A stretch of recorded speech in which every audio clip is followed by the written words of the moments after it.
Donc nous sommes ici, comme tous les trimestres, pour faire une petite fête intime sur la sortie de notre dernier numéro.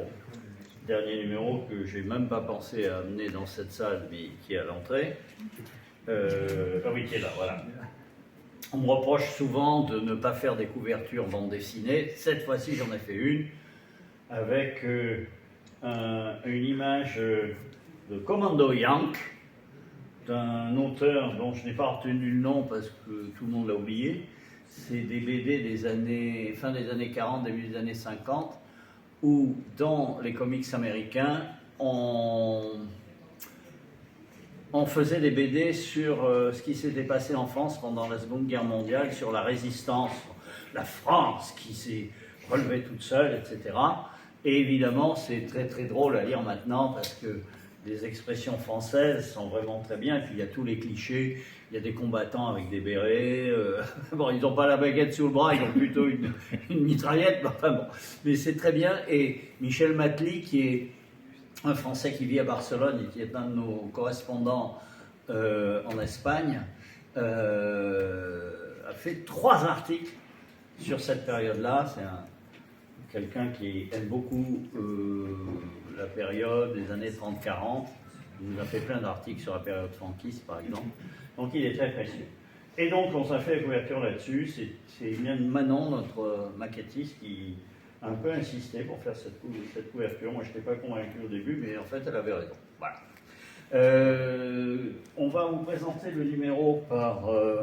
c'est ça, hein, je suis dans l'ordre. Bon. Très bien.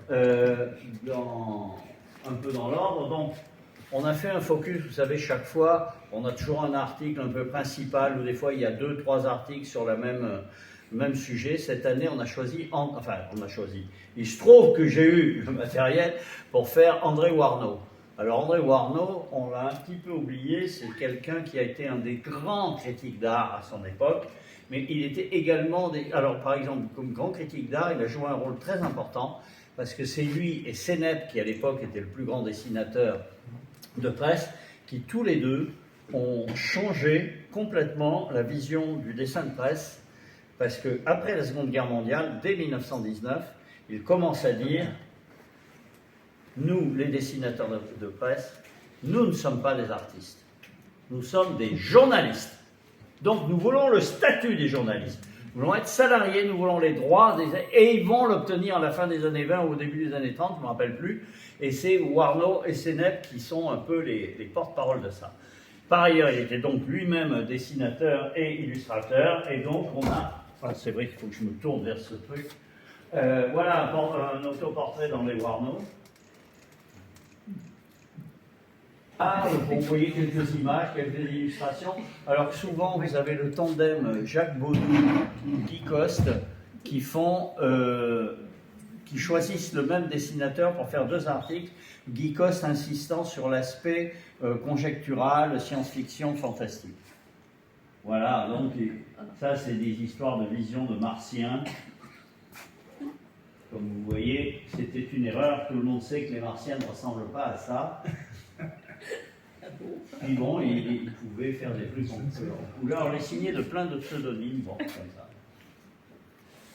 Ensuite, vous avez un article sur Pilote Tempête, qui est un personnage un peu oublié, mais qui a eu un succès mais absolument extraordinaire. Il n'y avait pas un journal de province qui ne passait pas les strips de Pilote Tempête, et ça passait dans pratiquement tous les pays. Alors, il y a un fou de Pilote Tempête. Le Pilote Tempête était dessiné par un Hollandais qui s'appelait Hank Springer. Et ce mec a fait un gros livre comme ça, qui n'est pas publié encore, mais dont il m'a envoyé une copie, où il répertorie Pilote Tempête dans le monde entier. Vous avez toutes les références, les machins. Évidemment, au bout de 20 pages, c'est un peu chiant, mais bon, pour les gens que ça intéresse, c'est bien. Alors, il y a plusieurs, voilà, ça se présentait parfois avec du texte sous image, parfois avec des bulles, ça dépendait des supports. C'était évidemment très inspiré par les Américains. Bon, je passe vite. Un article dont vous avez l'intégralité, c'est Chris Brown. Alors, Chris Brown vient de mourir malheureusement il y a quelques mois. C'était le fils de Dick Brown qui a fait ce qui paraissait en France sous le titre de La Gare du Nord. Et c'est lui qui a pris la suite. Et un jour, il a fait pour le je ne sais plus quel anniversaire, il a fait le 20e anniversaire de la série, il a fait cette planche pour expliquer en hommage à son papa, et donc c'est une curiosité qu'on a mis comme ça. Ensuite, il y a un grand article sur Henri Mirande. Alors Henri Mirande, il fait des poulbeaux, mais il les fait avant Poulbeau. C'est ça qui est intéressant. Il adore les scènes avec des enfants et tout ça. Mais il est aussi peintre, donc il y a tout un article de Laurent Bill. Vous connaissez Laurent Bill peut-être, qui est l'arrière-petit-fils de Villette et qui fait voilà, quelques travaux plus proches de la peinture. On dirait presque du sous-titre. Voilà, puis il fait des scènes comme ça. C'est pas mal. La dame de Noël, bon. Je ne suis pas très sûr que ce soit complètement MeToo, mais bon. Ça passerait plus, hein. On vient de le publier, ça passe. Voilà. Alors ensuite, on a un article intéressant sur Jack et Mac. C'est deux dessinateurs anglais, un peu dans le même état d'esprit. Et là, il y a toute une série de livres, il en fait un par an, un peu comme des almanachs. Voilà, Jack et Mac. Bon, c'est le genre de dessin qu'il fait. Bon, ça ressemble un peu à Margaret Thatcher. Voilà, ça c'est l'affaire Rochdy.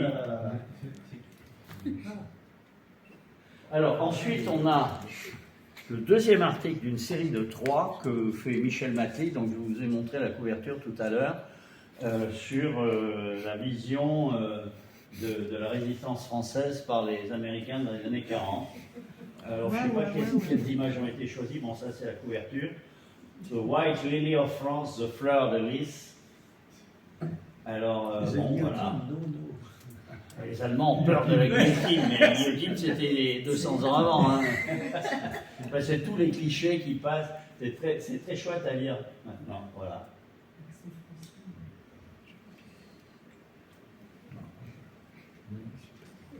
Oh merde, attendez, j'avais trop vite.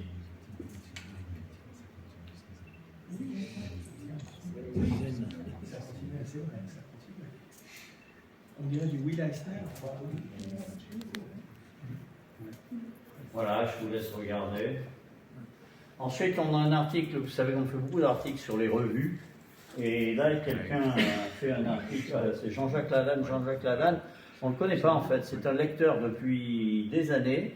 Et puis tout à coup, il m'a envoyé des trucs intéressants. Je lui ai dit, mais c'est un sujet d'article. Alors il a fait un premier article, mais comment il a fait un premier article? Maintenant, il m'en envoie 4 par mois. Et celui-là est vraiment très bien, c'est le journal de Paddy. C'est sur le journal de Paddy. C'est un journal un peu oublié que faisait Greg. Et que dessinait Greg alors. C'est ça. Hein. Alors Greg dessinait sous plein de pseudo, il faisait la moitié du journal. Hein. Donc ça, c'est des dessins Et de donc Greg. il ne dessinait pas, il faisait le scénario. droite. Oui, c'est du Greg.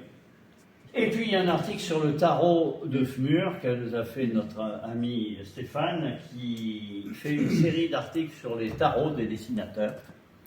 Alors là, à gauche, vous avez une image du tarot, et à droite, vous avez un hommage de Lewis Tondane à Fmur, un dessin qu'il vient de faire. Vous reconnaîtrez peut-être des gens qui sont dans la salle. Hein, c'est le fonds de dotation Fmur, on va vous en parler dans 5 minutes.